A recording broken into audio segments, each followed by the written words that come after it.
નમસ્કાર વિદ્યાર્થી મિત્રો, હું બ્રિજેશ પટેલ આપ સૌનું હાર્દિક સ્વાગત કરું છું. અગાઉ આપણે વિદ્યુત મોટરની રચના, વિદ્યુત મોટરની કાર્યપદ્ધતિ અને વિદ્યુત મોટર કેવી રીતે વિદ્યુત ઉર્જાનું યાંત્રિક ઉર્જામાં રૂપાંતર કરે છે, આ પ્રત્યેક વાતનો અભ્યાસ આપણે આગળના એપિસોડની અંદર, આગળના ભાગની અંદર આપણે જોઈ ગયા છીએ.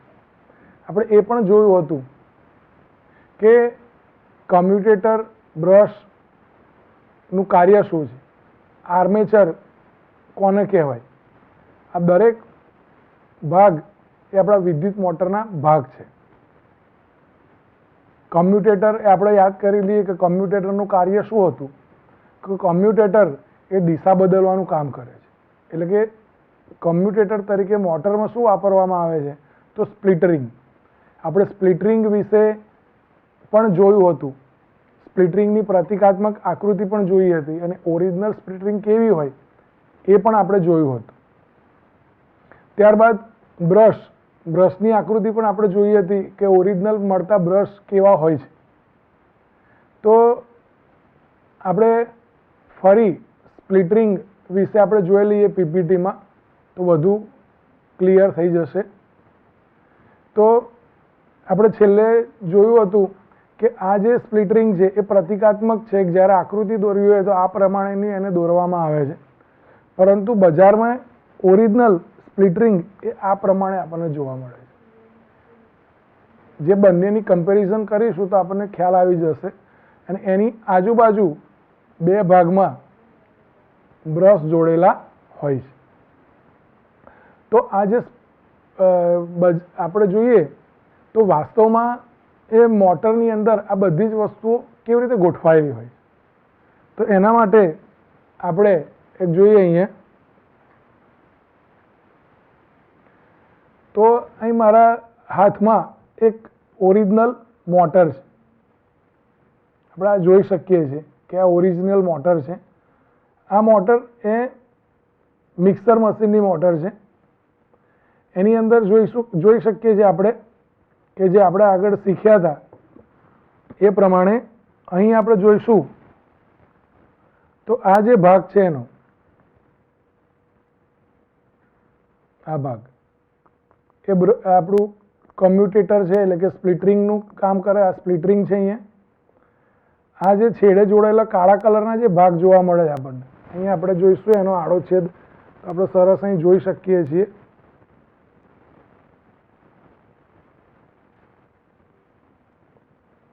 આ જે ભાગ છે એ ધરી છે. આ જે ભાગ છે એ કમ્યુટેટર છે, સ્પ્લિટરિંગ. આ બાજુ બે કાળા કલરના બે ભાગ છે, એ બંને બ્રશ છે. બંને બ્રશમાંથી વાયર એ પસાર થતા હોય છે. આપણે જોઈ શકીએ છીએ કે એક બ્રશનો આ વાયર છે, બીજું જે બ્રશ છે એનો આ વાયર છે. બંને એક ગૂંચળા સાથે જોડાયેલા છે. આપણે આ જોઈ શકીએ છીએ કે આ ગૂંચળું છે. હવે એને જો ખોલવાનો આપણે પ્રયત્ન કરીએ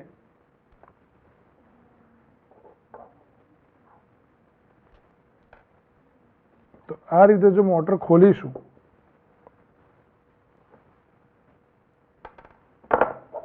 તો આપણે જોઈ શકીએ છીએ, હમણાં જે આકૃતિમાં મેં તમને બતાવ્યું હતું ગયા ભાગમાં, કે બ્રશ કેવા હોય.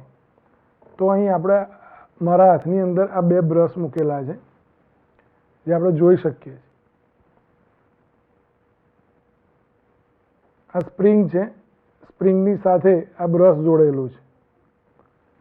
આ સ્પ્રિંગની સાથે આ બ્રશ જોડેલા છે.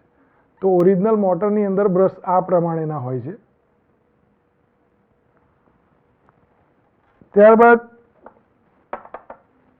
આપણે આ ભાગનો જો અભ્યાસ કરીએ ધ્યાનથી, તો આ જે છે એક્સેલ છે. એક્સેલની સાથે આપણે આ જે ભાગ જોઈએ તો એ ભાગ સ્પ્લિટરિંગ છે. મેં હમણાં તમને આકૃતિમાં પણ બતાવ્યું હતું. આકૃતિમાં જોઈએ અને અહીં ઓરિજિનલ બંને જોશો તો તમને સેમ લાગશે. આપણે પીપીટીમાં જોઈએ આકૃતિમાં, તો પીપીટીની આકૃતિમાં પણ આ જ પ્રમાણેનું કોમ્યુટેટર અહીં એક મૂકેલું છે. આ સ્પ્લિટ રિંગ આ જોઈ શકો છો. આ જે આકૃતિ છે, જે મારું કર્સર ફરતું રહેલું છે, એની અંદર એને બરાબર ધ્યાનથી જોઈ લો. એ જ પ્રમાણેની સ્પ્લિટ રિંગ એ ઓરિજિનલ મોટરની અંદર પણ આપણે જોવા મળે, જે મારા હાથમાં છે. હવે અહીં જોઈએ આપણે, તો આ જે છે એ સ્પ્લિટ રિંગ છે, જ્યાં વચ્ચે થોડાક ગેપ રાખવામાં આવેલી છે. એનો બહારનો ભાગ આ જે છે એ વાહક છે, અંદરનો જે ભાગ હોય એ અવાહક હોય છે. અંદરનો ભાગ અવાહક છે, કેમ કે એમાં અંદર તો કંઈ ખાસ એ છે નહીં. અંદર માત્ર પોલી જગ્યા હોય છે, જ્યાં એક્સેલ પસાર કરેલી હોય છે, એટલે ધરી પસાર કરેલી હોય છે. અને ધરીની ફરતે હમણાં આપણે જોયું હતું, જે ગૂંચડું આપણે જેને જોતા હતા, જે આ પ્રમાણેનું લંબચોરસ ગૂંચડું, એ લંબચોરસ ગૂંચડું આ તો આપણે એક સમજવા માટે એક જ એનું એ લીધું હતું. વાસ્તવમાં આપણે જોઈએ તો અહીં અસંખ્ય ગૂંચડાઓની એક રચના છે આખી. આની પાછળ આને આપણે ખોલી નહીં શકતા, કેમ કે જો આને ખોલી નાખીશું તો બધું હાથમાં આવી જશે, કશું દેખાશે નહીં. તો આની પાછળના જે ભાગ છે એ પાછળના ભાગમાં અહીં તમે જોઈ શકો છો તાંબાના તાર દેખાય છે, જે લંબચોરસ આકારે આમ વીંટાળેલા હોય છે ને મોટર વાઇન્ડિંગ કર્યું કહેવાય. અહીં ગોઠવેલા હોય છે, આમ લંબચોરસ આકારે વીંટાળેલા હોય છે. અને એ જે ગૂંચડું છે એ ગૂંચડાનો એક તાર એ અહીંયા કમ્યુટેટર અને સ્પ્લિટ રિંગ સાથે એક ભાગ અહીં, એક ભાગ આ બાજુ એનો જોડેલો હોય છે. અને એને એક્સેલ, જ્યારે એક્સ અને વાય નામના જે બે બ્રશ આપણે જે બોલતા હતા, એ બ્રશ આ રીતે ગોઠવાયેલા હોય છે. તો મિત્રો, તમને મોટરની રચનાની ઓરિજિનલ મોટર આ રીતે ગોઠવાયેલી હોય છે એનો ખ્યાલ આવી ગયો હશે. અને ફરી આ બ્રશ છે, આ જે દેખાય છે એ બ્રશ છે, આ જે દેખાય છે સ્પ્લિટ રિંગ છે, આ એક્સેલ છે, આ ગૂંચડું છે. ગૂંચડું, સ્પ્લિટ રિંગ, એક્સેલ અને બ્રશ આ બધા જ ભેગા થાય અને એને મોટરમાં જ્યારે મૂકવામાં આવે, એટલે ચુંબકીય ક્ષેત્રમાં, તો એને કહેવામાં આવે છે આર્મેચર. તો આ આર્મેચર આ રીતે ગોઠવાયેલું હોય છે. આપણે અહીં જોઈએ બીજો એક ભાગ છે. તો વાસ્તવમાં આપણે અત્યારે જે આકૃતિમાં જોયું, આપણી ચોપડીમાં આપેલું છે, ચુંબકની વાત છે, પરંતુ અહીં સ્ટેટર, એને કહેવામાં આવે છે સ્ટેટર. વાસ્તવમાં આ પણ એક ગૂંચડું જ છે, તાંબાના તારનું ગૂંચડું. અહીં ચુંબક નથી મૂક્યા, પરંતુ અહીં શું મૂકેલું છે, તો કોઇલ મૂકેલી છે વાહક તારની. આ જે બે છેડા છે, આ જે સફેદ છેડા, એના દ્વારા આની અંદર વિદ્યુત પ્રવાહ પસાર કરવામાં આવે. આની અંદર વિદ્યુત પ્રવાહ પસાર થશે એટલે ઓબ્વિયસલી આની અંદર ચુંબકીય ક્ષેત્ર ઉત્પન્ન થશે, એટલે કે એ પોતે ચુંબક બની જશે. હવે એની વચ્ચે આ ગૂંચડાને આ રીતે મૂકવામાં આવે, આર્મેચરને.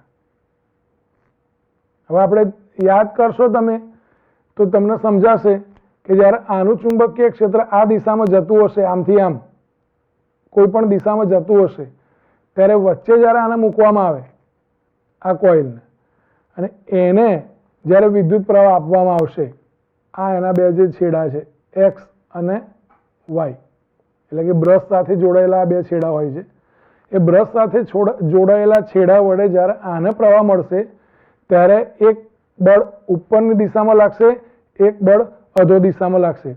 અધો દિશામાં લાગતું જે બળ છે નીચેની તરફ અને આ બાજુ ઉપરની તરફ, એટલે આ ગૂંચડું ફરશે, કે આ ચુંબકીય જે ક્ષેત્ર રેખાઓને એ ગૂંચડું કાપશે, એટલે એની પર બળ લાગવાના કારણે આ ગૂંચડું ફરશે. અને આ ગૂંચડું ફરશે એટલે એની સાથે જોડાયેલી જે ધરી છે, જે એક્સેલ બોલીએ છીએ, એ પણ ફરે છે. અહીં આપણે જોઈ શકીએ છીએ. અને એ એક્સેલ ફરે તો એની સાથે કોઈ પણ વસ્તુને જોડીશું તો એ પણ ફરશે. તો આમ મિત્રો, મોટર એ આપણે જોઈ શકીએ છીએ કે વિદ્યુત ઉર્જાનું યાંત્રિક ઉર્જામાં રૂપાંતર કરે છે. તો ઔદ્યોગિક મોટર સાદી મોટર કરતા જુદી ક્યાં પડે છે, એની વિશેષતા શું છે? તો આપણે ઔદ્યોગિક મોટરની વિશેષતા જોઈએ મિત્રો. પીપીટીમાં આપણે એને સમજવાનો પ્રયત્ન કરીશું. તો ઔદ્યોગિક મોટરની વિશેષતાઓ નીચે પ્રમાણે છે. એક, એમાં કાયમી ચુંબકના સ્થાને ઇલેક્ટ્રોમેગ્નેટ હોય છે. અહીં આપણે સાથે જોઈ લઈએ કે પેલી જે રચના આપણે લીધી હતી એ રચનાની અંદર ચુંબક મૂક્યા હતા અને ચુંબક મૂકી અને આ ગૂંચળામાં આપણે આ રીતે એને ગોઠવવાનો પ્રયત્ન કર્યો હતો. આ ચુંબકની જગ્યાએ ગૂંચળું તો છે જ, પણ આ જે ચુંબક જે વાપરીએ છીએ આપણે એ ચુંબકની જગ્યાએ ઔદ્યોગિક મોટરો જે છે એ ઔદ્યોગિક મોટરોની અંદર શું મૂકવામાં આવે છે? તો આ પ્રમાણેના ગૂંચળા મૂકવામાં આવે છે વાહક તારના, જેને વિદ્યુત પ્રવાહ આપવાથી આપણે આગળ જોયું કે જ્યારે વાહક તારને જે કોઇલ છે એ કોઇલમાં વિદ્યુત પ્રવાહ પસાર કરીએ ત્યારે હંમેશા કોઇલ જે છે એ મેગ્નેટાઇઝ થશે અને ઇલેક્ટ્રોમેગ્નેટ બનશે. એટલે એક પહેલી વિશેષતા કે ચુંબકની જગ્યાએ શું મૂકવામાં આવે છે? તો ઇલેક્ટ્રોમેગ્નેટ. બીજી વિશેષતા આપણે જોઈએ તો વિદ્યુત પ્રવાહ ધારિત ગૂંચળામાં ખૂબ જ વધારે સંખ્યામાં આંટા હોય છે.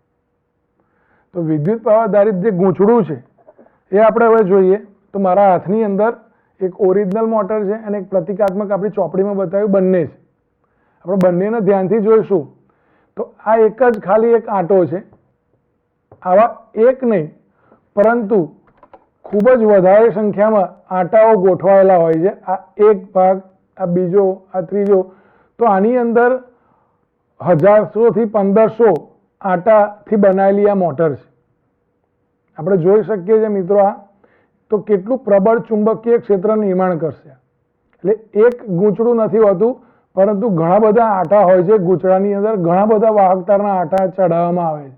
જેમ જેમ મોટર પ્રબળ બનાવી છે આપણે તો જેટલી મોટર પ્રબળ બનાવી છે એટલા આંટાની સંખ્યા વધારવામાં આવે છે. એટલે વિશેષતા એ છે કે એમાં એક ગૂંચળાનો એક તાર ન હોતા શું હોય છે તો તારની અંદર ઘણા બધા આંટા ધરાવતી કોઇલ બનાવવામાં આવે છે. ત્રીજી વિશેષતા આપણે જોઈએ તો ત્રીજી વિશેષતા શું છે? તો નરમ લોખંડના ગર્ભ પર એ આંટા વીંટાળેલા હોય છે.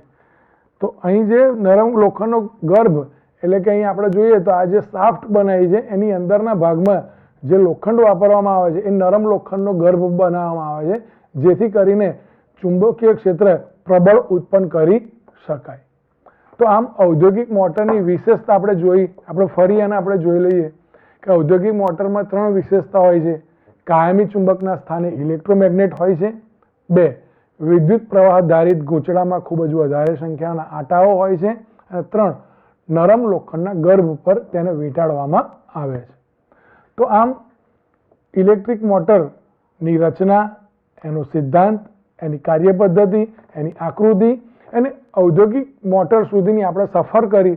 મિત્રો તમને એટલો ખ્યાલ આવી ગયો હશે કે મોટર કેવી રીતે કોઈ પણ ઇલેક્ટ્રિક ઉપકરણની અંદર મૂકવામાં આવે છે, કેવી રીતે એને યાંત્રિક ઉર્જામાં ફેરવવામાં આવે છે.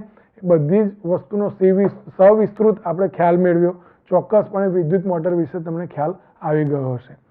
તો એક આ મુદ્દાને પૂરો કરતા પહેલા આપણે એક સરસ મજાની નાનકડી વિદ્યુત મોટર આપણે ઘરે બનાવી હોય તો કેવી રીતે આપણે બનાવી શકીએ છીએ તો તમને ખૂબ જ મજા આવશે મિત્રો. તમે પણ આ પ્રયોગ ઘરે કરી શકો છો.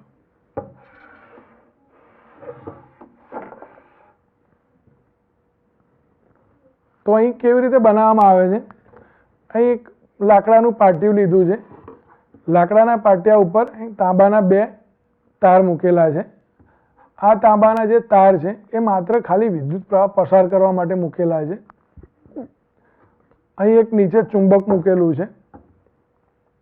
મારા હાથની અંદર તમે જોઈ શકો છો કે આ જે કોઇલ છે એ બીજું કંઈ નહીં પણ વાહક તારનું ગૂંચળું છે. એને ગોળ ગોળ આંટા મારી અને એના 2 છેડા આ રીતે જ્યારે એને કાઢી લેવામાં આવે, આ એક છેડો, આ બીજો છેડો. પણ આ બનાવતી વખતે ખાસ ધ્યાન એ રાખવાનું છે કે જ્યારે આ છેડા જે આપણે કાઢીએ છીએ ત્યારે એના વાયરને પૂરેપૂરો છોલી નાખવાનો નથી. એનો એક ભાગ છોલવાનો, બાકીના ભાગને ઉપર અવાહક પડ હોય એ અવાહક પડ રવા દેવાનું. અહીં પણ અવાહક પડ રહેવા દેવાનું અને બાકીના એક ભાગને છોલી નાખવાનો. શા માટે? આખો જ વાયર અવાહક પડ કાઢી નાખી અને આ જો કરીએ તો શું એ મોટર તરીકે કામ કરશે? તો નહીં મિત્રો, એ નહીં કરે. શા માટે નહીં કરે? આપણે આગળ જોઈ ગયા કે દિશા બદલવાનું કામ કોણ કરે છે? તો કમ્યુટેટર કામ કરે છે. તો અહીં કમ્યુટેટર બનાવવાનો આપણે પ્રયત્ન કરીએ છીએ. ઓરિજિનલ કમ્યુટેટર તો આપણે નથી બનાવી શકતા, પરંતુ અહીં એક નાની મોટર બનાવી છે, એક મજા આવે એના માટેનો આ એક નાની પ્રવૃત્તિ છે. તો અહીં આપણે એક નાનું કમ્યુટેટર બનાવવાનો આપણે એક પ્રયત્ન કરી રહ્યા છીએ કે એનો એક ભાગ અડધો છોલીએ છીએ અને અડધો રવા દઈએ છીએ. અહીં પણ એ જ રીતે એક અડધો ભાગ છોલી અને અડધો ભાગ રવા દઈએ છીએ આપણે. તો હવે અહીં આપણે જોઈએ તો એને અહીં બે રિંગની વચ્ચે તાંબાના તારની જે રિંગ બનાવી એની વચ્ચે એને આપણે મૂકી દઈએ.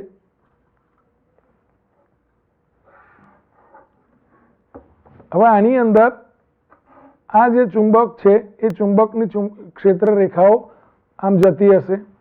આને વિદ્યુત પ્રવાહ આપીશું ત્યારે આની અંદર પણ ચુંબક બનશે. એ ચુંબકની ક્ષેત્ર રેખાઓ જ્યારે એકબીજાને કાપશે ત્યારે બળ લગાડશે અને એ બળના કારણે આ ઘૂંચડું છે એ ગોળ ગોળ ફરશે. સિમ્પલ મોટર આ રીતે આપણે બનાવી શકીએ છીએ. હવે આપણે એને અહીંયા અહીં જોડવાનો પ્રયત્ન કરીએ મિત્રો.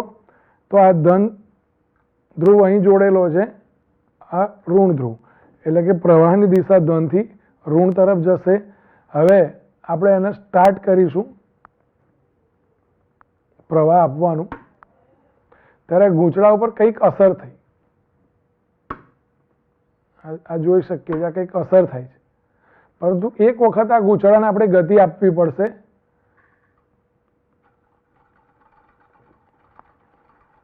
અત્યારે ગૂંચળું તમારા તરફથી મારી બાજુ ફરી રહ્યું છે. આ સિમ્પલ ઇલેક્ટ્રિક મોટર છે.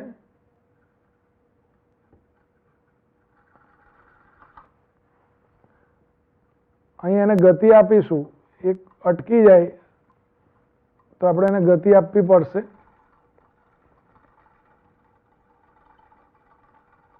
તો આ રીતે ઇલેક્ટ્રિક મોટર કામ કરે છે. હવે અહીં એની દિશા બદલી નાખીએ આપણે વિદ્યુત પ્રવાહની, તો શું થશે?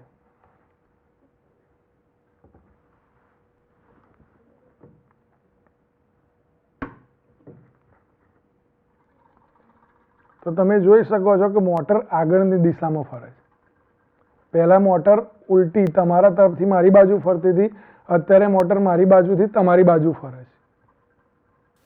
તો આ રીતે સિમ્પલ મોટર આપણે ઘરે મિત્રો બનાવી શકીએ છીએ. આપણે તમને પ્રશ્ન થશે કે સાહેબે અહીં વિદ્યુત પ્રવાહ ક્રોકોડાઇલ પિનની મદદથી એલિમીટર દ્વારા આપ્યું, મારી જોડે એલિમીટર નથી, તો શું આ પ્રયોગ થાય ના થાય? તો મિત્રો આપણે આરામથી બજારમાં મળતી આવી બેટરી તો આપણે જોઈ હશે. આવો સૂકો કોષ આપણને બજારમાં મળે છે અને એ સૂકો કોષ આપણે જોયો હશે. એ સૂકા કોષને આપણે જોડી દઈશું. એનો એક છેડો એક ધન અને એક ઋણ, એમ અહીં પણ ધન અને ઋણ મેં તમને બતાવ્યા. એને આ સાથે અહીં બે વાયર લાંબા કરી અને જોડી દઈએ તો જે કામ અહીં એલિમીટર કરે છે એ જ કામ આ કરશે. અને આપણે એને એની મદદથી પણ આ પ્રયોગ આપણે કરી શકીએ છીએ. એટલે એલિમીટર ના હોય તો મિત્રો ચિંતા કરવાનું કોઈ કારણ નથી. આપણે અહીંયા ફરી આપણે એક વખત એનો પ્રયોગ કરી જોઈએ કે વિદ્યુત મોટર કેવી રીતે કામ કરશે. મને એવી આશા છે કે મિત્રો આપ પણ ઘરે આવો એક પ્રયોગ બનાવવાનો ટ્રાય કરશો.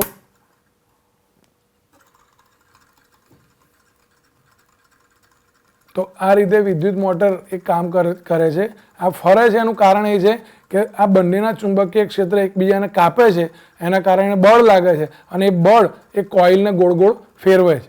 હવે આ કોઇલ સાથે કોઈ પણ વસ્તુ જોડી દઈએ. અહીં માની લો કે મેં નાનો પંખો જોડી દીધો તો પંખો ફરશે, તો એ પંખો આપણને પવન આપશે. આની સાથે જો વોશિંગ મશીનનું ડ્રમ જોડી દઉં તો ડ્રમ ગોળ ગોળ ફરશે. તો આમ વિદ્યુત ઉર્જાનું યાંત્રિક ઉર્જામાં મોટર રૂપાંતર કરે છે. તો મિત્રો વિદ્યુત મોટર વિશે પૂરી ડિટેલમાં આપણે સમજવાનો, ઊંડાણપૂર્વક સમજવાનો પ્રયત્ન કર્યો. ચોક્કસપણે તમને સમજાયું હશે. વિદ્યુત મોટરની સવિસ્તૃત સમજણ મેળવ્યા બાદ આપણે આગળનો એક ટૉપિક શરૂ કરતા પહેલાં એક નાની મજા આવે એવી પ્રવૃત્તિ દ્વારા આપણે આગળનો એક મુદ્દો છે એ સમજવાનો પ્રયત્ન કરીશું, તો સરળતાથી એ સમજી શકાશે. તો આપણે પહેલાં એક નાની પ્રવૃત્તિ અહીં જોઈ લઈએ. અહીં મારી જોડે એક કોઇલ બનાવેલી છે. એ કોઇલની અંદર, એટલે કોઇલ મેં એક સિરિંજ ઉપર બનાવેલી છે. કોઇલની અંદર અહીં એક સેફ્ટી પિન રાખું છું. એ કોઇલને હું 2 પિનોની મદદથી જોડેલી છે. હવે એને વિદ્યુત પ્રવાહ આપીશ ત્યારે શું થશે, અહીં જોઈ લઈએ કે અહીં કશું છે નહીં. અંદર પોલો ભાગ છે, બીજી કોઈ જ રચના અંદર છે નહીં. આ જે પોલો ભાગ છે એની અંદર ખાલી હું અત્યારે સેફ્ટી પિન મૂકું છું. શું થશે અથવા તો આ કઈ ઘટનાના કારણે થયું એ મિત્રો તમારે જવાબ આપવાનો થશે. એ જવાબ તમને મળી જશે તો તમે ટૉપિક આગળના બરાબર સમજ્યા છો એ ક્લિયર થઈ જશે. તો હવે હું એને વિદ્યુત પ્રવાહ આપું છું. તો અહીં જોઈ શકીએ છીએ કે સેફ્ટી પિન ગાયબ થઈ ગઈ. ક્યાં ગઈ તો આપણે એને શોધવાનો પ્રયત્ન કરીએ. તો સેફ્ટી પિન આવતી નથી. મેં સિરિંજ આખી ઊભી કરી દીધી પરંતુ સેફ્ટી પિન નીકળતી નથી. મારે કાઢવી છે. તો અહીં જોઈ શકીએ છીએ કે સેફ્ટી પિન નીકળી ગઈ. ફરી જો હું એને અહીં નાખીશ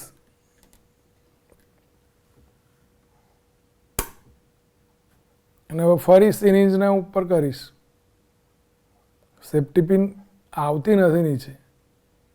હું સ્વિચ ઓફ કરું એને તો તરત જ પડી જાય. તો કોઈને ખ્યાલ આવે મિત્રો કે આવું શા માટે થાય છે, કયા સિદ્ધાંતથી થાય છે? તો આપણે ફરી યાદ કરી લઈએ કે જ્યારે કોઈ કોઇલની અંદર વિદ્યુત પ્રવાહ પસાર થાય ત્યારે ચુંબકત્વ ઉત્પન્ન થાય છે. અને એ ચુંબકત્વ ઉત્પન્ન થયું છે જેના દ્વારા સેફ્ટી પિન લોખંડની હોવાથી એ પોતાને એને અંદરની તરફ ખેંચે છે. અને કઈ ઘટના કહેવામાં આવે છે તો એને ઇલેક્ટ્રોમેગ્નેટ કહેવામાં આવે છે. હવે બીજી એક ઘટના થઈ હવે કે આ એક વાત તો એવી થઈ કે ભાઈ આની અંદર વિદ્યુત પ્રવાહ આપ્યો ત્યારે સેફ્ટી પિન પોતાની તરફ એને સેફ્ટી પિન ખેંચે, એટલે કે વિદ્યુત પ્રવાહ આપવાથી મેગ્નેટિઝમ ઊભું થયું. હવે આનાથી ઉલટું થઈ શકે. ઉલટું એટલે શું કે જો આ સિરિંજની અંદર હું ચુંબક પસાર કરું તો વિદ્યુત પ્રવાહ નિર્માણ થાય. પ્રશ્ન ફરી સમજી લઈએ. આગળના મુદ્દાથી હવે આખો મુદ્દો ઉલટો થવાનો છે. આગળ મુદ્દા શીખ્યા આપણે એની અંદર શું જોયું કે જ્યારે કોઈ કોઇલની અંદર કોઈ તારની અંદર વિદ્યુત પ્રવાહ પસાર કરવામાં આવે ત્યારે એ મેગ્નેટિઝમ તરીકે, એટલે મેગ્નેટિઝમ ઊભું કરે છે, પોતે ચુંબક તરીકે વર્તે છે. હવે અહીં ઉલટું થાય છે કે જ્યારે કોઈ કોઇલની અંદર ચુંબકને પસાર કરીએ તો શું વિદ્યુત પ્રવાહ ઉત્પન્ન થાય? આવો પ્રશ્ન બહુ વર્ષો પહેલા મિત્રો એક વૈજ્ઞાનિકને થયો અને એ વૈજ્ઞાનિકનું નામ છે ફેરાડે. તો આપણે એને પીપીટી દ્વારા પહેલાં સમજીએ, પછી ફરી એક પ્રવૃત્તિ દ્વારા એને સમજવાનો પ્રયત્ન કરીશું. તો અહીં આપણે જોઈએ પીપીટીમાં કે વિદ્યુત ચુંબકીય પ્રેરણ, એનું આ જે ઘટના છે આપણે જે સમજવી છે એનું નામ છે વિદ્યુત ચુંબકીય પ્રેરણ. જે પહેલાં મેં પ્રવૃત્તિ કરીને બતાવી ઇલેક્ટ્રોમેગ્નેટ, એના કરતાં તદ્દન ઉલટી ઘટના છે વિદ્યુત ચુંબકીય પ્રેરણ. વાહક ચુંબકીય ક્ષેત્રમાં ગતિ કરે અથવા સ્થિર વાહકની આસપાસ ચુંબકીય ક્ષેત્ર બદલાય. આ બંને વાત છે. કાં તો કોઈ વાહક છે એ ચુંબકીય ક્ષેત્રમાં ગતિ કરે અથવા તો સ્થિર વાહક હોય અને ચુંબકીય ક્ષેત્ર એની આજુબાજુનું બદલાય તો શું થાય? આ વિચાર સૌપ્રથમ માઇકલ ફેરાડેને આવ્યો અને 1831માં ફેરાડેએ ગતિમાન ચુંબક દ્વારા વિદ્યુત પ્રવાહ કેવી રીતે ઉત્પન્ન કરી શકાય તે શોધવાનું મહત્ત્વનું કાર્ય કર્યું. અહીં આકૃતિમાં આપણે જોઈ શકીએ છીએ કે આજુબાજુ એ પોતે જે પ્રયોગ કરતા હતા એ પ્રયોગના સાધનો છે, અને એ જે આ સિદ્ધાંત એમના મગજમાં આ વિચાર આવ્યો, એ વચ્ચે એમની જે આકૃતિ છે, વચ્ચે જે ફોટો છે, એ માઇકલ ફેરાડેનો છે, જેમને આ સૌ પ્રથમ વિચાર આવ્યો કે ઇલેક્ટ્રિસિટી પસાર કરવાથી વિદ્યુત પ્રવાહ ઉત્પન્ન થઈ શકે છે. ઇલેક્ટ્રિસિટી પસાર કરીએ, વિદ્યુત પ્રવાહ પસાર કરીએ તો ચુંબક ઉત્પન્ન કરી શકાય છે. આપણે ઘણા આગળના પ્રયોગો દ્વારા જોયું. તો એનાથી ઉલટો વિચાર માઇકલ ફેરાડેને આવ્યો કે ચુંબક અથવા તો વાહક બંનેમાંથી પરસ્પર ગમે તે એકને ગતિ કરાવવાથી વિદ્યુત પ્રવાહ નિર્માણ થઈ શકે. અને આ વિચારે એક ક્રાંતિકારી રૂપ લઈ લીધું અને આખી જ નવી ટેકનોલોજી ઊભી થવા લાગી, નવા સાધનો બનવા લાગ્યા કે જેમાં આ સિદ્ધાંતનો ઉપયોગ કરી અને ઇલેક્ટ્રિસિટી પેદા કરી શકાય. માઇકલ ફેરાડેને 1829માં આ વિચાર આવ્યો અને એમણે એ પ્રયોગ કર્યા, અને પ્રયોગના પરિણામે શું થયું, એમણે શું કર્યું, અથવા તો એની પહેલાં આપણે એ સમજી લઈએ કે ખરેખર માઇકલ ફેરાડે કોણ હતા. તો આપણે એનો પરિચય પહેલાં કેળવી લઈએ. તો પીપીટી દ્વારા આપણે એમનો ફોટો જોવાનો અથવા તો એમને સમજવાનો પ્રયત્ન કરીએ. તો પીપીટીમાં આપણે જોઈએ તો માઇકલ ફેરાડે, અહીં આકૃતિમાં જે ફોટો એમનો મૂકેલો છે, આપણી પીપીટીમાં જે દેખાય છે એ માઇકલ ફેરાડે છે, જેમણે 1791થી 1867 સુધી પોતાનો જીવનકાળ હતો, અને જીવનકાળ દરમિયાન ઘણી જ મહત્ત્વની શોધો કરી હતી. માઇકલ ફેરાડે કોણ હતા? તો માઇકલ ફેરાડે એક પ્રયોગકારી ભૌતિકશાસ્ત્રી હતા. તેઓ શરૂઆતના વર્ષોમાં બુક બાઇન્ડિંગની દુકાનમાં કામ કરતા હતા. મિત્રો, એક અગત્યની આની સાથે જોડાયેલી વાત છે, હું તમને કહી દઉં કે માઇકલ ફેરાડે કોઈ જ પણ પ્રકારનું ઔપચારિક શિક્ષણ મેળવ્યું નહોતું. તેઓ વૈજ્ઞાનિક હતા, પરંતુ કોઈ પણ પ્રકારની એક સિસ્ટમેટિક વૈજ્ઞાનિક પદ્ધતિથી કોઈક વસ્તુ મેળવી હોય અને વૈજ્ઞાનિક બન્યા એવું નહોતું. પોતાને રસ હતો. એ પોતે શરૂઆતના વર્ષોમાં જ્યારે નાના હતા ત્યારે શું કરતા, તો બુક બાઇન્ડિંગની દુકાનમાં કામ કરતા હતા. હવે ત્યાં શું થાય, તો બુક બાઇન્ડિંગની દુકાનમાં ઘણા બધા લોકો બુકને બાઇન્ડિંગ કરાવવા માટે આવતા અને એ પોતે બાઇન્ડિંગ કરતા. એ દરમિયાનમાં એમને ટાઈમ મળી જતો, બાઇન્ડિંગ કરતા એ દરમિયાનમાં એમને ટાઈમ મળતો. તો એ દરમિયાન એ પોતે જે બુક આવી હોય, જે પુસ્તક આવ્યું હોય, કે જે પુસ્તકની અંદર આવા કંઈક પ્રયોગોવાળી બુક હોય તો એ સતત વાંચતા, બેઠા બેઠા બુક બાઇન્ડિંગ પર કરતા, અને ટાઈમ મળે એ પુસ્તક કોઈ લેવા આવે પાછું, એ પહેલાં એને વાંચી લેતા.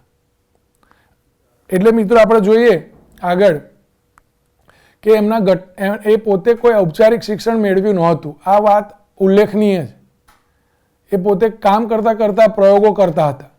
અને આપણે અહીં જોઈએ તો એ જે બુક બાઇન્ડિંગના પુસ્તકો વાંચતા ફેરાડેના વિજ્ઞાનમાં રસ લાગવા લાગ્યો. અને એ રસ એના ધ્યાનમાં, કોઈકના ધ્યાનમાં આવ્યું, જે પુસ્તક ત્યાં આપવા આવતા જે લોકો, ભણેલા ગણેલા લોકો, એ લોકોના ધ્યાનમાં આવ્યું કે આ બાળકને તો પુસ્તક વિજ્ઞાનમાં ઘણો જ રસ છે. તો તેમને સૌ પ્રથમ રોયલ ઇન્સ્ટિટ્યૂટમાં ડેવીની પ્રયોગશાળામાં, ડેવી નામનો જે વ્યક્તિ હતો, જે વૈજ્ઞાનિક હતો, એ ડેવીની પ્રયોગશાળામાં આસિસ્ટન્ટ તરીકે એમને બોલાવ્યા.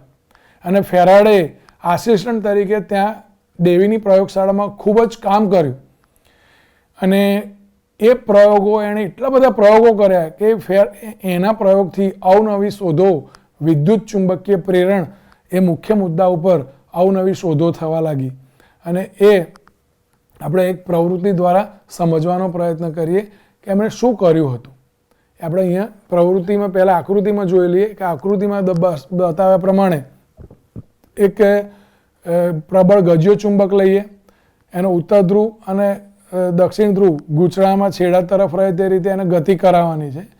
ગેલ્વેનોમીટર જો આપણે મૂકી દઈએ તો ગેલ્વેનોમીટર પણ એના દર્શક ઉપર કંઈક અસર થશે. એની શું અસર થાય છે એ આપણે અહીં પોતે પ્રવૃત્તિ દ્વારા આપણે એને સમજવાનો પ્રયત્ન કરીશું.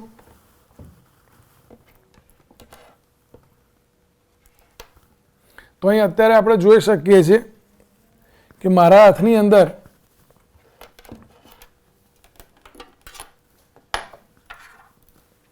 આ એક કોઇલ છે, જેમાં માત્ર વાહક તાર ગોળ ગોળ ગોળ ગોળ વીંટાળેલા છે. એના બે છેડા અલગ કાઢેલા છે. બીજું એક મારી જોડે અહીંયા તમને જોવા મળશે એક ગેલ્વેનોમીટર. અહીં આપણે જોઈ શકીએ છીએ આ ગેલ્વેનોમીટર છે, જે માત્ર શું કરે છે તો વિદ્યુત પ્રવાહની હાજરીનું સૂચન કરે છે. એના બે છેડા છે, એક ધન ધ્રુવ એક ઋણ ધ્રુવ. હવે આ ગેલ્વેનોમીટર સાથે એક ટર્મિનલ સાથે એના એક છેડા સાથે કોઇલનો એક છેડો જોડું છું.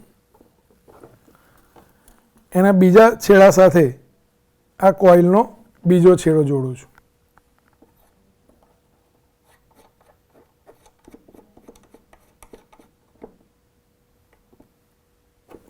આ જોડાણ બરાબર સમજી લઈએ મિત્રો કે આ માત્ર ગેલ્વેનોમીટર છે. ગેલ્વેનોમીટર એ માત્ર વિદ્યુત પ્રવાહની દિશાનું સૂચન કરે છે. આ એક છેડો છે એ કોઇલમાંથી નીકળે છે, બીજો છેડો કોઇલનો બીજો છેડો છે. કોઈ જ પણ પ્રકારનો વિદ્યુત પ્રવાહ અત્યારે આપણે એને આપેલો નથી. ગેલ્વેનોમીટર ત્યારે જ પોતાની દિશા બદલી શકે છે કે જ્યારે એને વિદ્યુત પ્રવાહ આપવામાં આવે, એમાંથી વિદ્યુત પ્રવાહ પસાર થાય તો જ ગેલ્વેનોમીટર પોતાનું સ્થાન બદલી શકે છે. તે વગર એ વિદ્યુત પ્રવાહ પોતાનું સ્થાન બદલી શકતો નથી. હવે અહીંયા આ સમગ્ર રચનામાં હું માત્ર આ કોઇલની અંદરથી ગજિયા ચુંબકને પસાર કરું છું. આપણે જોઈ શકીએ છીએ કે ગેલ્વેનોમીટરનો આંક એ પોતે પોતાની દર્શક છે એ ફરે છે, ડિફ્લેક્શન આવે છે એના કાંટામાં. અહીં જોઈ શકીએ છીએ, મેં પહેલાં પણ કીધું કે ગેલ્વેનોમીટર ડિફ્લેક્શન ત્યારે જ બતાવે કે જ્યારે સમગ્ર પરિપથમાંથી વિદ્યુત પ્રવાહ પસાર થાય. આ સમગ્ર પરિપથને આપણે જોઈએ તો કોઈ જ પણ પ્રકારે કશાની સાથે જોડેલું નથી, માત્ર ગેલ્વેનોમીટર સાથે જ આ કોઇલને જોડેલી છે. એમાં બેટરી એલિમિનેટર તો ઘણે દૂર છે આપણાથી, એટલે વિદ્યુત પ્રવાહ આપ્યો નથી. આ ખાસ ધ્યાન રાખીએ. આપણે શું કામ કરીએ છીએ કે ચુંબકની ગતિથી વિદ્યુત પ્રવાહ ઉત્પન્ન થાય છે કે કેમ એ જોવાનો પ્રયત્ન કરીએ છીએ. હવે આ કોઇલની અંદર હું ગજિયા ચુંબકને મૂકું છું. ગજિયા ચુંબકને મૂકીશ અને ચુંબકને ગતિ આપીશ. અત્યારે આપણે ચુંબકને ગતિ આપીએ છીએ તો ગેલ્વેનોમીટર શું બતાવે છે આપણે જોઈશું. તો અહીંયા અત્યારે હું ગતિ આપું છું. મિત્રો આપણે ગેલ્વેનોમીટર ઉપરનો આંક જોઈશું તો એનો કાંટો આગળ પાછળ થતો જોવા મળે છે, જે બતાવે છે કે આ પરિપથની અંદર વિદ્યુત પ્રવાહ ઉત્પન્ન થયો છે. આ વિદ્યુત પ્રવાહ ક્યાંથી ઉત્પન્ન થયો? તો આ જે કોઇલ છે એ કોઇલની અંદર અત્યારે મેં જોઈએ તો ગજિયો ચુંબક મૂકેલો છે, જે આપણને લાલ કલરનો અંદર દેખાય છે. એ ગજિયા ચુંબકને હું ગતિ આપું છું અને ગતિ આપવાના કારણે એ વિદ્યુત પ્રવાહ ઉત્પન્ન થાય છે. હવે એની દિશા સમજવાનો પ્રયત્ન કરીએ કે ગજિયા ચુંબકને મારા જમણા હાથમાં મેં અત્યારે પકડેલો છે, જમણા તરફથી ડાબા હાથ તરફ ગતિ કરાવું છું. કાંટો એ કઈ બાજુ જાય છે તો આપણે જોઈ શકીએ છીએ કે કાંટો એનું ડિફ્લેક્શન બતાવે છે. એની દિશા આપણે યાદ રાખીશું. હવે એ જ ગજિયા ચુંબકને ડાબા હાથથી જમણા હાથ તરફ હું ગતિ કરાવું છું તો એનો કાંટો પોતાની દિશા શું કરશે? બદલશે.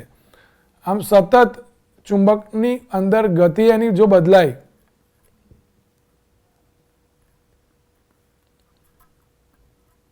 તો અહીં આપણે કાંટો જોઈ શકીએ છીએ. ચુંબક હવે આ દિશામાં ગતિ કરે છે. એનો એન ધ્રુવ છે, આ બરાબર સમજી લઈએ. આ એન ધ્રુવ, આ એન ધ્રુવ જ્યારે આમ જાય છે ત્યારે કાંટો આ દિશામાં ખસે છે. હવે એના એસ ધ્રુવને ગતિ કરાવું છું, એન ધ્રુવને આ તરફથી ગતિ કરાવીશ તો કાંટો વિરુદ્ધ દિશામાં જાય છે. આ એન ધ્રુવ એને આમ ગતિ કરાવીશ તો કાંટો આમ જશે. એન ધ્રુવને આમ ગતિ કરાવીશ તો વિરુદ્ધ દિશામાં જશે. આપણે એની વિરુદ્ધ દિશા જોઈ શકીએ છીએ મિત્રો. ફરી જોઈ લઈએ. આ એન છેડો,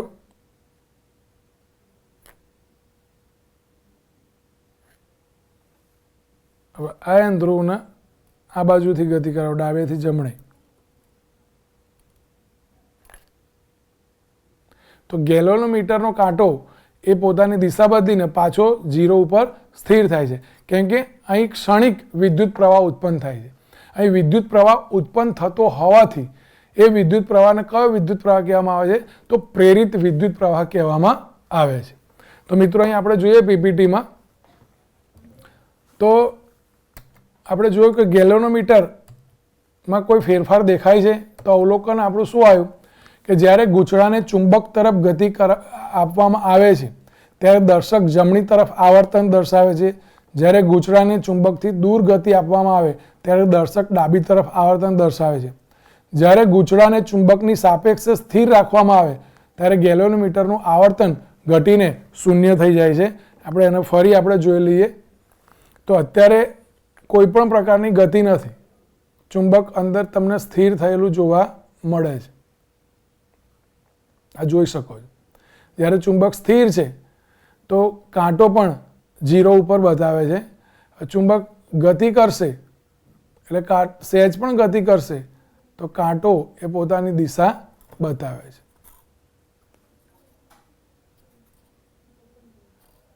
આ ગતિ જો ચાલુ રહેશે તો જ વિદ્યુત પ્રવાહ ઉત્પન્ન થાય છે.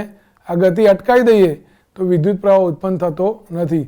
આમ ચુંબક એ ગતિ કરતું હોવું જોઈએ. તો આ ચુંબકની ગતિ દ્વારા વિદ્યુત પ્રવાહ, અહીંયા વાહક સ્થિર છે, ગતિ કોણ કરે છે? ચુંબક. વાહક સ્થિર છે, ચુંબક ગતિ કરે છે. એટલે કે આ ચુંબક એ વિદ્યુત પ્રવાહ નિર્માણ, ચુંબકની ગતિના કારણે અહીં વિદ્યુત પ્રવાહ નિર્માણ થાય છે.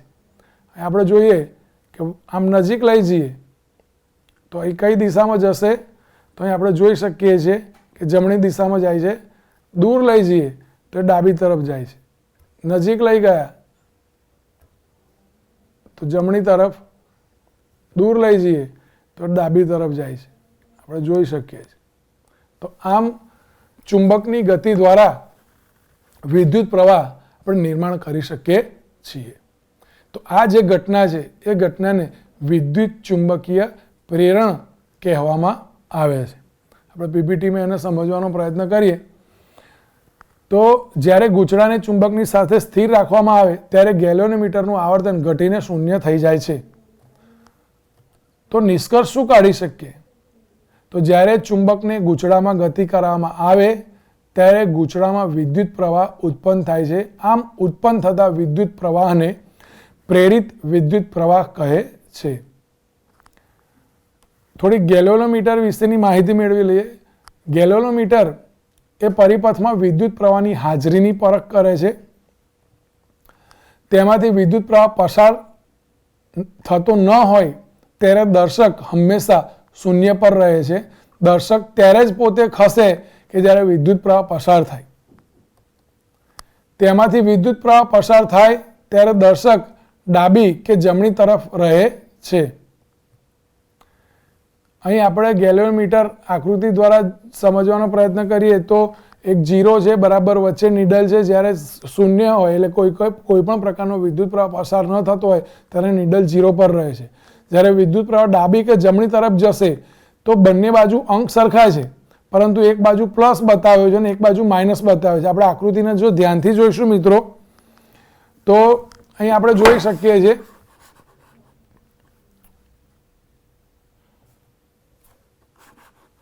તો અહીં આ જે 30 છે પોઝિટિવ છે, આ 30 છે નેગેટિવ છે, જે બતાવે છે કે ડાબી તરફ કાં તો જમણી તરફ કાંટો પોતાની રીતે રિફ્લેક્શન બતાવે છે.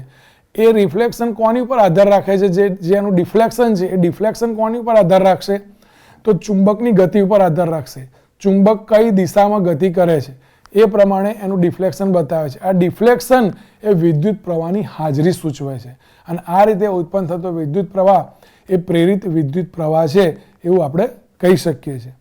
મિત્રો, આ પ્રયોગ જો તમારે ઘરે કરવો હોય તો તમે ઇઝીલી કરી શકો છો.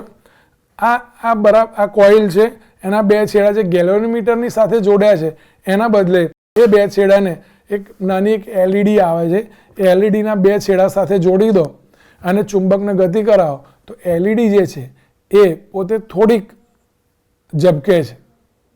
એલઈડી ક્યારે ઝબકે? તો વિદ્યુત પ્રવાહ મળે તો. એનો મતલબ એને વિદ્યુત પ્રવાહ ક્યાંથી મળ્યો? તો ચુંબકની ગતિના કારણે વિદ્યુત પ્રવાહ નિર્માણ થયો અને એટલે એ વિદ્યુત પ્રવાહને પ્રેરિત વિદ્યુત પ્રવાહ કહે છે. એકલો વિદ્યુત પ્રવાહ નથી બોલાતો, એ વિદ્યુત પ્રવાહને શું બોલવામાં આવે છે? પ્રેરિત વિદ્યુત પ્રવાહ. કારણ કે પ્રેરણ થયું છે. કોના દ્વારા પ્રેરિત થયો છે? તો વિદ્યુત જે પેલો વાહક તાર છે, એ વાહક તારની અંદર ચુંબકની ગતિના કારણે વિદ્યુત પ્રવાહ પ્રેરિત થયો છે, નિર્માણ થયો છે અને એટલે નિર્માણ થયેલા વિદ્યુત પ્રવાહને પ્રેરિત વિદ્યુત પ્રવાહ કહેવામાં આવે છે. ઓરિજિનલ ગેલ્વેનોમીટર મિત્રો આ પ્રમાણેનું હોય છે. આપણે જોઈ શકીએ છીએ જે બજારમાં પ્રયોગશાળાની અંદર પણ ગેલ્વેનોમીટર એ આ પ્રમાણે આપણને જોવા મળે છે. ગેલ્વેનોમીટરની અંદર ખાસ અગત્યની વાત એ છે કે એના બે ટર્મિનલ છે. આ જે લાલ છે એ પ્લસ છે, અહીં લખેલું છે, અહીં જોઈ શકીએ છીએ પ્લસ, અને આ માઇનસ છે. પ્લસથી માઇનસ જ્યારે ગતિ કરતો હોય ત્યારે જે કાંટો છે એની દિશા બતાવે છે. આપણે એ જોવું હોય તો આપણે એલિમીટરની મદદથી જોઈ શકીએ છીએ.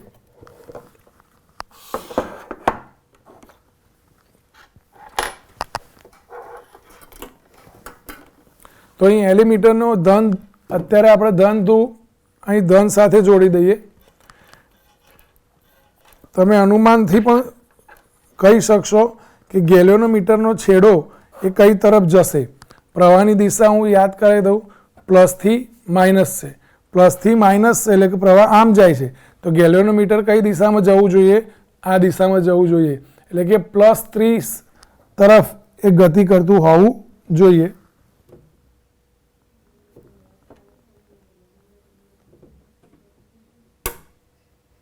આપણે જોઈ શકીએ છીએ કે ગેલ્વેનોમીટર આ દિશામાં ગયું, જે દિશામાં પ્રવાહ જાય છે, ધનથી ઋણ તરફ. હવે આપણે પ્રવાહ બંધ કરી દઈએ તો 0 થઈ ગયો. હવે એના છેડા ફેરવી દઈએ છીએ એટલે કે હવે પ્રવાહ આની અંદર કઈ દિશામાં જશે એ જાણવું છે. મને ખબર નથી કે પ્રવાહ કઈ દિશામાં જાય છે. તો આમ એનો મતલબ એ થયો કે પ્રવાહ ઋણથી ધન તરફ છે. આપણે અહીં જોઈ શકીએ છીએ કે કાંટો આ દિશામાં ગયો. કાંટો જે દિશામાં જાય એ દિશામાં પ્રવાહ જાય. તો એ તો આમ થયું, આ ઋણ છે, આ ધન, તો ઋણથી ધન તરફ. એકવાર ફરી આપણે જોઈ લઈએ.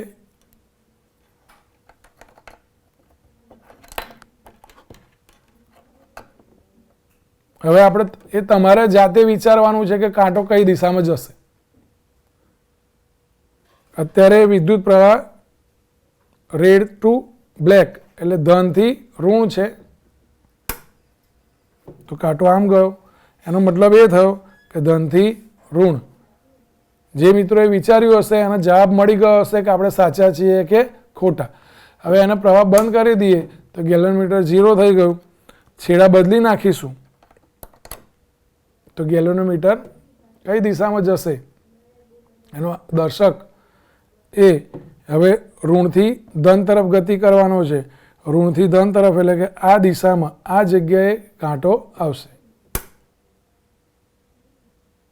તો આમ મિત્રો આપણે હવે જોઈએ આગળ. તો ગેલ્વેનોમીટર એ માત્ર શું કરે છે? તો ગેલ્વેનોમીટર માત્ર પ્રવાહની દિશા બતાવે છે, વિદ્યુત પ્રવાહની હાજરી બતાવે છે અને એની દિશા કઈ છે એ પણ આપણને સાથે સાથે બતાવે છે.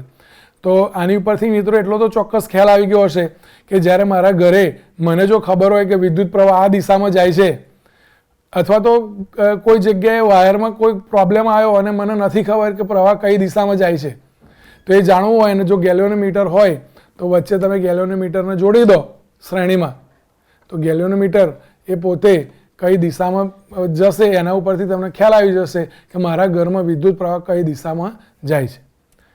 હવે આપણે પીપીટીમાં જોઈએ તો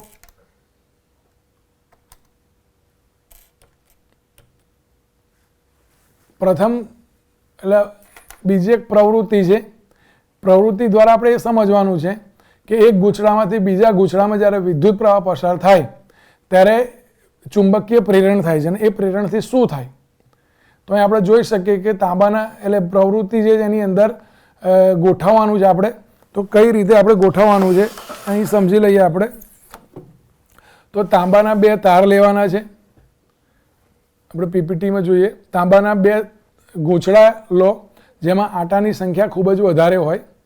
વધુ આટાવાળું જે ગૂંચળું છે એને બેટરી સાથે શ્રેણીમાં જોડવાનું છે અને બીજું ગૂંચળું છે એને ગેલોનોમીટર સાથે જોડવાનું.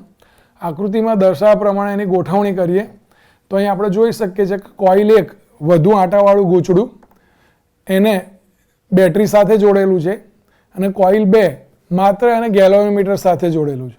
અહીં ખાસ ધ્યાન રાખવાનું કે 2 જે ગૂંચળા છે કોઇલ 1 અને કોઇલ 2 એને સીધા જ કોઈ તાર વડે જોડેલા નથી. એ બંને અલગ છે, સ્વતંત્ર છે. એક અવાહક પાઇપ લીધેલી છે. અવાહક પાઇપ ઉપર કોઇલ 1 બનાવી એના 2 છેડા બેટરી સાથે જોડ્યા. કોઇલ 2 ના 2 છેડા ગેલોનોમીટર સાથે જોડ્યા. વચ્ચે કોઇલ 1 અને કોઇલ 2 વચ્ચે કોઈ જ પણ પ્રકારનું જોડાણ નથી. આ ખાસ ધ્યાન રાખીએ. હવે આ પ્રકારનું જોડાણ કરી અને કોઇલ 1 માં વિદ્યુત પ્રવાહ પસાર કરવામાં આવે તો આપણને ખબર છે કે જ્યારે કોઇલ 1 માં વિદ્યુત પ્રવાહ પસાર થશે ત્યારે કોઇલ 1 ની અંદર આપણે આગળ જોઈએ પ્રમાણે બેટરીથી એને જોડીએ તો શું થશે? વિદ્યુત પ્રવાહ ઉત્પન્ન થશે. એટલે વિદ્યુત પ્રવાહ પસાર થશે એટલે ચુંબક ઉત્પન્ન થશે. એ ચુંબકત્વ એ બાજુમાં રહેલા ગૂંચળાને અસર કરશે. જો બાજુમાં રહેલા ગૂંચળાને એ અસર કરતું હોય તો ગેલોનોમીટરનો દર્શક એની પર બતાવવો જોઈએ. તો ગેલોનોમીટરનો દર્શક આપણે આકૃતિમાં જોઈ શકીએ છીએ કે ફરે છે. આકૃતિમાં ફરેલો બતાવ્યો છે. આકૃતિ આપણને સમજાવે છે કે કોઇલ 1 ની અંદર ઉત્પન્ન થયેલું ચુંબકત્વ એ કોઇલ 2 ની અંદર જે ગૂંચળું બીજા નંબરનું ગૂંચળું છે એની અંદર જે વાહક તાર છે એમાં ટેમ્પરરી વિદ્યુત પ્રવાહ નિર્માણ કરે છે, પ્રેરિત કરે છે, જે ગેલોનોમીટર આપણને બતાવે છે. તરત જ ગેલોનોમીટર પાછું 0 થઈ જશે. તો આમ વિદ્યુત પ્રવાહ ચાલુ કરીએ તો ગેલોનોમીટરના દર્શકનું અવલોકન કરીએ તો અવલોકન શું થશે? તો ગેલોનોમીટરની સોય ક્ષણિક એક દિશામાં આવર્તન અનુભવી ઝડપથી ફરી શૂન્ય તરફ આવી જાય છે. ગૂંચળા 2 માં ઉત્પન્ન થતા ક્ષણિક વિદ્યુત પ્રવાહનું તે સૂચન કરે છે. ગૂંચળા 1 નું બેટરીથી જોડાણ દૂર કરો ત્યારે દર્શક ક્ષણિક આવર્તન અનુભવે છે પરંતુ તે વિરુદ્ધ દિશામાં હોય છે. નિષ્કર્ષણ સ્વરૂપે આપણે કહી શકીએ કે ગૂંચળા 1 માં વહેતા વિદ્યુત પ્રવાહમાં ફેરફાર થાય ત્યારે ગૂંચળા 2 ના વિદ્યુત સ્થિતિમાનનો તફાવત પ્રેરિત થાય છે. ગૂંચળા 1 માં વિદ્યુત પ્રવાહમાં ફેરફાર થાય ત્યારે ગૂંચળા 2 માં વિદ્યુત સ્થિતિમાનના તફાવત પ્રેરિત થાય છે અને જે પ્રક્રિયા દરમિયાન વાહકના બદલાતા જતા ચુંબકીય ક્ષેત્રને કારણે અન્ય વાહકમાં વિદ્યુત પ્રવાહ પ્રેરિત થાય તે ઘટનાને વિદ્યુત ચુંબકીય પ્રેરણ કહે છે. ફરી એની વ્યાખ્યા સમજી લઈએ. જે પ્રક્રિયા દ્વારા કોઈ વાહકના બદલાતા જતા ચુંબકીય ક્ષેત્રને કારણે અન્ય વાહકમાં વિદ્યુત પ્રવાહ પ્રેરિત થાય તેને વિદ્યુત ચુંબકીય પ્રેરણ કહે છે. વિદ્યુત ચુંબકીય પ્રેરણમાં પ્રેરિત વિદ્યુત પ્રવાહ 2 રીતે ઉત્પન્ન કરી શકાય. એક, ગૂંચળાને ચુંબક ક્ષેત્રમાં ગતિ કરાવીને અને 2, ગૂંચળાની આજુબાજુ રહેલા ચુંબકીય ક્ષેત્રમાં ફેરફાર કરીને. આ બંને રીતો દ્વારા વિદ્યુત પ્રવાહ આપણે પ્રેરિત કરી શકીએ છીએ. એક, ગૂંચળાને ચુંબકીય ક્ષેત્રમાં ગતિ કરાવીને અને 2, ગૂંચળાની આજુબાજુ ચુંબકીય ક્ષેત્રમાં ફેરફાર કરીને. મિત્રો, અહીં ખાસ ધ્યાન રાખીએ કે બંને રીતે આપણે પ્રેરિત વિદ્યુત પ્રવાહ ઉત્પન્ન કરી શકીએ છીએ, પરંતુ વ્યવહારમાં સૌથી વધારે અનુકૂળ જો કોઈ પદ્ધતિ હોય તો તે ગૂંચળાને ગતિ કરાવવામાં આવે, ચુંબકીય ક્ષેત્ર સ્થિર રાખવામાં આવે અને એની અંદર ગૂંચળાને ગતિ કરાવવામાં આવે અને પ્રેરિત વિદ્યુત પ્રવાહ ઉત્પન્ન કરી શકાય. આનો ઉપયોગ વ્યવહારમાં વધુ અનુકૂળ પડે છે એટલે વ્યવહારમાં જેટલા બી વિદ્યુત ચુંબકીય પ્રેરણ ઉપર બનાવેલા જે સાધનો છે એમાં ચુંબકને સ્થિર રાખવામાં આવે છે અને ગૂંચળાને ગતિ આપવામાં આવે છે. તો આમ વિદ્યુત ચુંબકીય પ્રેરણની ઘટના વિશે મિત્રો ચોક્કસપણે તમને ખ્યાલ આવી ગયો હશે. વિદ્યુત ચુંબકીય પ્રેરણની ઘટનાનો ઉપયોગ કરી અને ઘણા બધા ઉપકરણો બનાવવામાં આવ્યા. એ ઉપકરણોનો અભ્યાસ આપણે આગળના ભાગમાં કરીશું.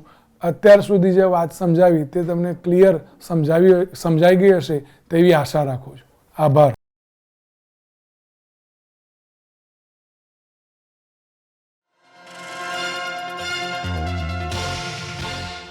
તો આપણે મોટા સાગર તરફ પ્રયાણ કરવાનું છે. આ અઘરું છે, ધીરજની કસોટી છે. પણ ધીરજની કસોટી જે છે એ જ મનુષ્ય હોઈ શકે.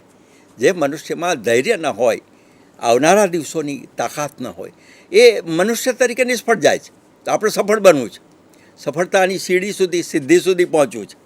તો આકાશ તો બરસેગા આજ કલ યા પરસોं या फिर बरसों के बाद. आकाश तो बरसेगा आज कल या परसों या फिर बरसों के बाद. बीज होना चाहिए, मिट्टी से भी प्यार होना चाहिए. आ प्रेम ये याद राखो कि આપણે જીવન પ્રત્યેનો પ્રેમ, સમાજ પ્રત્યેનો પ્રેમ, રાષ્ટ્ર પ્રત્યેનો પ્રેમ, પરિવાર પ્રત્યેનો પ્રેમ, આપણા પોતાના પ્રત્યેનો પ્રેમ, આ પ્રેમ જ આપણને કામ આવશે. અને આમાં તમે એકલા નથી, તમારી સાથે લાખોની સંખ્યામાં છે વિદ્યાર્થીઓ. બધાની એક સરખી સમસ્યા છે.